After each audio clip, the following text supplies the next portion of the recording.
थी। एक बार वो नितिन कामत की ट्वीट लेकर आई है। नितिन कामत के पास तो खैर ऑब्वियसली सारा डेटा है कि किस इन्वेस्टर्स ने कितना ओवरऑल पैसा बनाया है। एक बहुत बड़ी ट्वीट थी, ये कल वायरल हो गई थी। मैंने भी शेयर की थी ये कल ट्वीट। क्या कह रहे हैं नितिन कामत जी, इस चीज़ को समझिए कि पिछले 4 साल में, और वो सिर्फ जीरोधा के प्लेटफॉर्म में, बाकी प्लेटफॉर्म को तो हम जोड़ भी नहीं रहे हैं, सिर्फ जीरोधा के प्लेटफॉर्म पे 50,000 करोड़ का तो प्रॉफिट रिटेल बुक कर चुका है और बाकी 1 लाख करोड़ के प्रॉफिट पे वो बैठा है, जो कि करंट AUM 4.5 लाख करोड़ है। तो मतलब अगर 50,000 करोड़ प्रॉफिट बुक हो चुका है तो आप ये मान के चलिए कि करीब करीब जीरोधा के प्लेटफॉर्म पर करीब 3 लाख करोड़ के इन्वेस्टमेंट पर 1.5 लाख करोड़ का प्रॉफिट है। ठीक है, वो हो गया करीब करीब 50% की ग्रोथ हो गई करीब करीब। अब आप कहेंगे कि 4 साल में 50% कोई बहुत आउटलैंडिश भी नहीं है, लेकिन ये ओवरऑल है। ये ओवरऑल है जिसमें मतलब सब कुछ, जिनमें लॉसेस भी इंक्लूडेड होंगे, सब कुछ इंक्लूडेड होंगे। एक नेट अगर आपने कुछ नहीं किया हो, सिर्फ एक बेसिक मार्केट पे लगा दिया, तब भी आपका इतना पैसा तो एटलीस्ट बन गया होगा। ठीक है, तो ये एक बहुत इंपॉर्टेंट चीज़ है। फिर वही जो एक चीज़ हम मेंशन कर रहे थे ना बार बार कि इवेंचुअली रिटेल इज किंग इस मार्केट में, ये सारा का सारा फिर से उसी चीज़ को आपको बता रहा है और आपकी स्ट्रैटेजी अब उसी हिसाब से होनी चाहिए।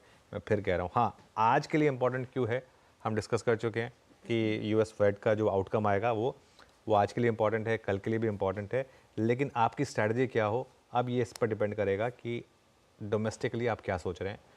और एक चीज़ मैं कहूँगा, पिछले 10 दिन के मूव को एक एबरेशन की तरह देखें, और पिछले 10 दिन ने एक और आपको लेसन दिया है। जब इतने बड़े इवेंट्स हों, 5 साल में एक बार वाला इवेंट, उसमें हमेशा बेटर रहता है अगर आप ट्रेडिंग वाइज न्यूट्रल होकर जाएं, क्योंकि उसके बाद आप एक फ्रेश व्यू ले सकते हैं without the baggage of your position. इस मार्केट में सबसे ज़्यादा पैसा उन्होंने बनाया जिनके पास बैगेज नहीं था उस दिन अपनी पोजीशन का, और जो सही से देख पाए कि क्या हो रहा है क्या नहीं हो रहा है, और एक उन्होंने लॉन्ग पोजीशन दी और उसको मार्केट ने अच्छे से रिवॉर्ड किया। वापस मार्केट में बैक टू बेसिक्स, अच्छे शेयर चुनें, और एक और चीज़, लीडर्स के साथ रहें इस मार्केट में, जो आउट परफॉर्म कर रहे हैं वहीं पर रहें।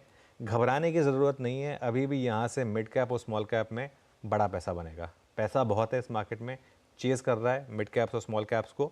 हाँ ये ज़रूर है कि कुछ स्टॉक्स में वैल्यूएशन बहुत महंगे हो गए हैं, ऑब्वियसली उनको आपको थोड़ा सा देख कर करना है, लेकिन एक चीज़ जो क्लियर हो गई है कि रिटेल अब मैच्योर हो चुका है। अब ये वो वाला रिटेल नहीं है जिसे हम गलेबल इन्वेस्टर बोलते थे, अब ये वो रिटेल है जो FIs को भी पानी पिला रहा है। शीश, मतलब अगर आप पिछले एक हफ्ते का ट्रेंड देखें तो उससे तो एक चीज़ क्लियर हो गई, और बिल्कुल टॉप पे बेच के बॉटम पे लेने वाला एक्चुअली रिटेल था, जबकि FIs ने उल्टा किया, और इवन FIs शॉर्ट साइड पर भी बुरे फंसे। और एक चीज़, PSUs में फोकस करें। अभी भी मुझे लग रहा है कि PSUs में काफ़ी जान बाकी है। रेलवे, एक रिस्क था कि रेलवे मिनिस्ट्री किसी और को जा रही है, वो रिस्क आउट दो हुए। कल रेलवे स्टॉक्स में आपने रैली देखी। Defence, oil and gas, power PSU और PSU बैंक, फर्टिलाइजर्स, काफ़ी स्टॉक्स हैं जिनमें अब रैली शुरू हो गई है, इन पर फोकस करें। मार्केट के पास अब अगले 1 महीने का जो ट्रिगर है वो होगा बजट, जो बजट आएगा और अर्निंग सीजन। तो एक तो प्री बजट रैली भी होनी है, प्री बजट पोजीशनिंग भी होनी है उस हिसाब से।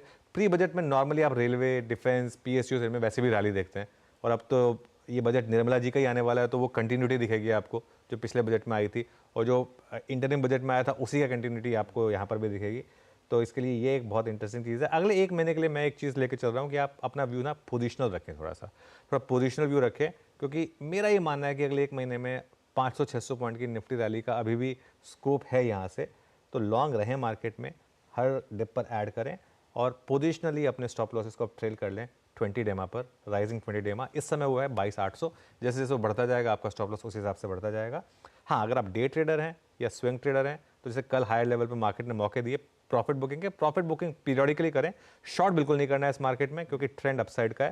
प्रॉफिट बुकिंग और शॉर्टिंग में फर्क है, लेकिन ओवरऑल व्यू आपका होना चाहिए पोजिशनल लॉन्ग का, with stop loss, with a view कि इस समय मार्केट अब आपको करीब करीब 24,000 तक का एक अपसाइड ओपन करके दे रहा है। बिल्कुल ठीक। खैर, स्पेसिफिक रणनीति पे आगे फिर से बातचीत होगी, लेकिन ये मोटा मोटी बाजार की चाल पर upfront commentary. Realized unrealized gains, profits हो गए 1.5 लाख करोड़ के रिटेल के, एक ही जीरोधा के प्लेटफॉर्म पे, और अब अभी तक तो FI लौट के भी नहीं आए हैं।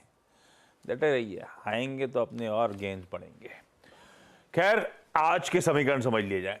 गिफ्ट निफ्टी कह रहा है बिल्कुल एक फ्लैट ओपनिंग होगी, सुबह से लाल और हरे के बीच में